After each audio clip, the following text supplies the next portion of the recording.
Good morning to all of you. आज हम लोग अपने प्रीवियस क्लासेस में जो एग्जाम्पल किए थे force and laws of motion का, उसी को कंटिन्यू करके we are coming to the next example. Now let us see the velocity time graph of a ball of mass 20 gram. Velocity time graph, ball का mass है 20 gram, moving along a straight line on a long table is given. ये graph दिया हुआ है velocity time graph. Velocity का unit दिया है centimetre पर सेकंड और टाइम का यूनिट दिया है सेकंड में। तो हमको निकालना है how much force does the table exert on the ball. वो टेबल फोर्स कितना एक्सर्ट कर रहा है बॉल के ऊपर, मतलब बॉल एक टेबल के ऊपर मूव कर रहा है और वो टेबल उस बॉल के ऊपर कितना फोर्स एक्सर्ट कर रहा है। ठीक है, now let us see graph को पहले देखो। ये जो ग्राफ है velocity and time graph. Velocity देखो, if you see initial velocity यहां पे है 20 से वो ग्राफ स्टार्ट हुआ है, कम होते होते होते होते जीरो पे आके रुका है। किस समय जीरो हुआ है? 10 सेकंड में। जब टाइम हुआ 10 सेकंड तब वेलोसिटी जीरो हुआ है। दैट मीन्स हमारा जो इनिशियल वेलोसिटी था वो होगा हमारा 20 सेंटीमीटर पर सेकंड और हमारा जो फाइनल वेलोसिटी था वो होगा 0 सेंटीमीटर पर सेकंड। देखो इनिशियल वेलोसिटी हमने लिया 20 सेंटीमीटर पर सेकंड। देखो अभी जीरो क्यों हुआ? बिकॉज बॉल जब टेबल के ऊपर से मूव करता है then the frictional force will be applied from the opposite direction. जैसे मैं यहां पे चौक से लिख रहा हूं, वो चौक धीरे धीरे धीरे धीरे छोटा होता जा रहा है। क्यों? Because of moving the Chowk frictional force is present, जिसके वजह से ये चौक धीरे धीरे छोटा होता जाएगा। Same when the ball is moving on the table also exerting a frictional force, जिसके वजह से वो फाइनल जो वेलोसिटी हमने ग्राफ पे देखा कि 10 सेकेंड में वेलोसिटी जीरो हुआ है, दिस इज द रीजन। और टाइम हमारा है 10 सेकेंड्स। इनिशियल वेलोसिटी 20 से जीरो कितना टाइम में हुआ? 10 second. Now since the velocity, ये जो वेलोसिटी टाइम ग्राफ है, it is a straight line. It is a straight line. Straight line के वजह से we will take it that the acceleration is constant. समझ में आ रहा है? The acceleration is constant acceleration, or you can tell it is an uniform acceleration. मतलब it is a straight line, so the velocity time graph has a constant acceleration. So from the formula, अगर मुझे force निकालना है, मेरे को पहले acceleration निकालना है। acceleration equal to v minus u by t, value बिठा के कमिंग -2 सेंटीमीटर पर सेकेंड। अभी सेंटीमीटर पर सेकेंड को हमें मीटर पर सेकेंड में कन्वर्ट करना है, तो क्या होगा? सेंटीमीटर से अगर मीटर में कन्वर्ट करें डिवाइडेड बाय 100 माइनस 0.02 मीटर पर सेकेंड। एक्सेलरेशन निगेटिव आएगा क्योंकि frictional force is applied from the opposite direction. Clear? Okay, now coming to the force part. अभी फोर्स है हमारा F equal to mass into acceleration from Newton second law of motion.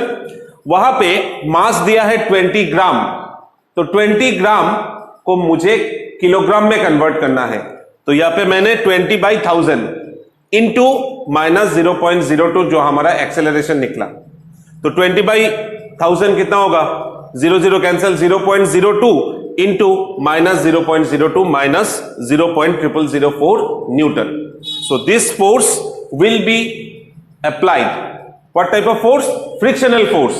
The table will exert this amount of frictional force, after which the ball having initial velocity 20 cm per second will decrease to 0 cm per second in 10 seconds. समझ में आया?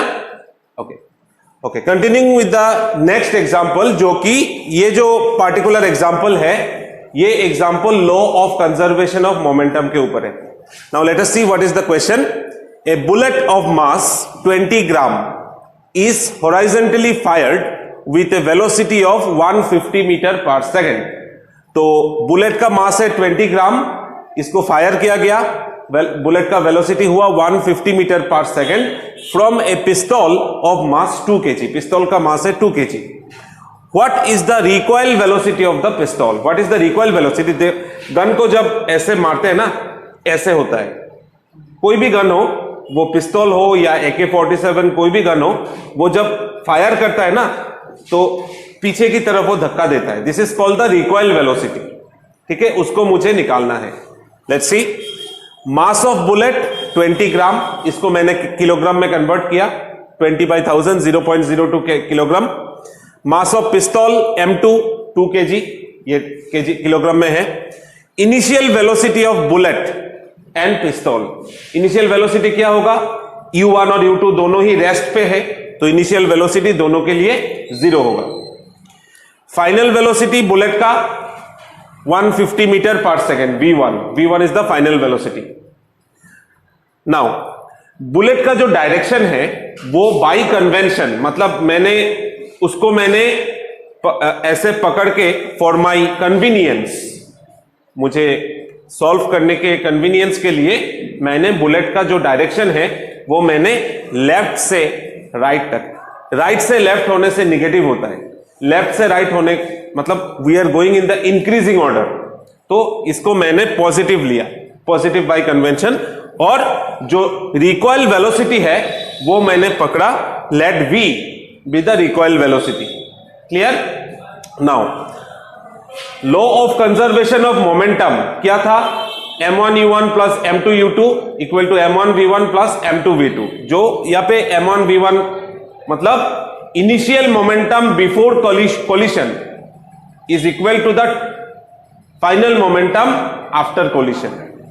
Now total momentum of the पिस्तौल and bullet before firing क्या होगा? M1 into U1 plus M2 into U2। ये हो गया हमारा M2, ये हो गया हमारा M1। तो इनिशियल वेलोसिटी U1 और U2 दोनों ही 0 है, क्योंकि बुलेट और पिस्तौल दोनों ही रेस्ट पे है, तो मल्टीप्लाई करके 0 kg मीटर पर second. Now total momentum of the पिस्तौल and bullet after it is fired, तब this is the mass of the bullet 0.02 into 150 plus 2 into V मतलब रिकॉइल वेलोसिटी मुझे निकालना है, वो मैंने V पकड़ा था। Mass of bullet, mass of पिस्तौल, वेलोसिटी ऑफ द पिस्तौल, recoil velocity of the this is the velocity of the bullet, recoil velocity of the पिस्तौल। तो 3 + 2 V kg मीटर पर सेकेंड। अभी बाय कंजर्वेशन ऑफ मोमेंटम क्या होगा? This will be equal to this, 3 + 2 V equal to 0, V equal to -1.5 metre पर second. Now recoil velocity को minus क्यों लिखा गया? क्योंकि देखो, जब बुलेट में छोड़ूंगा, बुलेट में जब छोड़ूंगा तब bullet will move in this direction, but the recoil velocity gun इस तरफ से धक्का देगा, वो पिस्तौल हो या कोई भी गन हो, इस तरफ से धक्का देगा। That is it is moving opposite to the direction of the motion, जिसके वजह से रिकॉइल वेलोसिटी ऑफ द पिस्तौल वो हम लोगों ने निगेटिव आया, उसका आंसर -1.5 मीटर पर second. So with this we are concluding the numerical part of the chapter force and laws of motion. समझ में आया? उसको अच्छी तरीके से प्रैक्टिस करो, because without practice you will not be able to solve this problems. So ध्यान देके हर किसी पार्ट को अच्छी तरीके से प्रैक्टिस करो।